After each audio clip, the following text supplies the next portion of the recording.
ઉનાળાની ગરમી હોય અને ઠંડો ઠંડો બદામ શેક પીવા મળી જાય તો પછી વાત જ શું પૂછવી। તો આજે હું આપ સૌની માટે ઠંડા ઠંડા બદામ શેકની રેસીપી લઈને આવી છું। આને તમે માત્ર 10 જ મિનિટમાં બનાવીને તૈયાર કરી શકો છો। એકદમ ટેસ્ટી બનશે અને બજાર કરતાં પણ ચોખ્ખો બદામ શેક તમે ઘરે આસાનથી બનાવી શકો છો। તો ચાલો રેસીપી શરૂ કરી દઈએ। તો અહીંયા આપણે એક જાડા તળિયાવાળી કઢાઈ લઈ લેવાની છે। એમાં મેં 1 લીટર ફૂલ ફેટવાળું દૂધ લઈ લીધું છે। મલાઈ સાથે જ લઈ લીધું છે। એમાંથી આપણે 2 ચમચા જેટલું દૂધ સાઈડમાં રાખી દઈશું એક વાટકીમાં। હવે આ દૂધને આપણે સતત ચલાવતા રહીને 5 મિનિટ માટે ઉકાળી લઈશું। ત્યાં સુધી આપણે સાઈડમાં બીજી સામગ્રી પણ જોઈ લઈએ।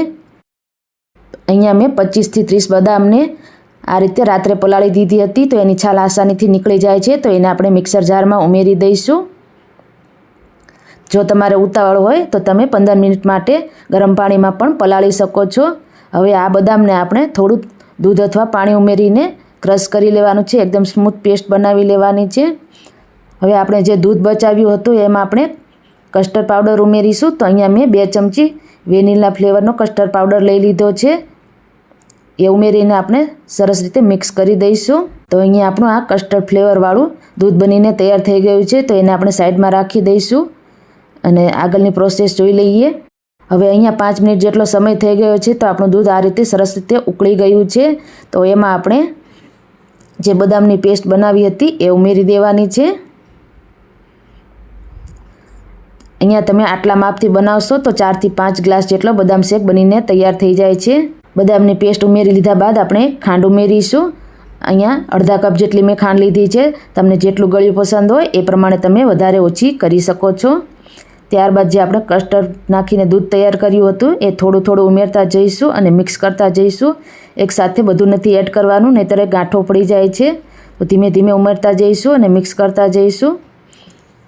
તો અહીંયા આપણે બધું જ દૂધ ઉમેરી દઈશું અને ફરીથી આપણે 5 મિનિટ માટે ઉકાળવાનું છે।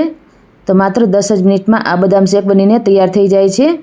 હવે અહીંયા મેં 2 ચમચી ગરમ દૂધમાં કેસર પલાળીને રાખ્યું હતું એ પણ ઉમેરી દઈશું। આનાથી આપણા બદામ શેકનો કલર ખૂબ જ સરસ આવે છે। જો તમારે અહીંયા ઇલાયચી પાવડર કે વેનીલા એસેન્સ ઉમેરવું હોય તો ઉમેરી શકો છો। અહીંયા મેં કસ્ટર્ડ પાવડર વેનીલા એસેન્સવાળો લીધો છે એટલા માટે નથી ઉમેર્યું। હવે અહીંયા 10 મિનિટ જેટલો સમય થઈ ગયો છે કુલ। તો 10 જ મિનિટમાં આપણા બદામ શેક બનીને તૈયાર થઈ ગયો છે, સરસ ઘટ થઈ ગયો છે। તો હવે આપણે ગેસની આંચ બંધ કરી દઈશું અને આ બદામ શેકને ફ્રીજમાં ઠંડો થવા માટે મૂકી દઈશું। બદામ શેક આપણો અહીંયા ઠંડો થઈ ગયો છે ને એકદમ આ રીતે ઘટ્ટ થઈ ગયો છે। ઠંડો થયા બાદ વધારે ઘટ્ટ થાય છે। તો આ રીતનો આપણો બદામ શેક બનીને તૈયાર થઈ ગયો છે। તો હવે એને આપણે સર્વિંગ ગ્લાસમાં લઈ લઈશું। આટલા માપથી તમે બનાવશો તો તમારા 4 થી 5 ગ્લાસ જેટલા બદામ શેક બનીને તૈયાર થઈ જશે।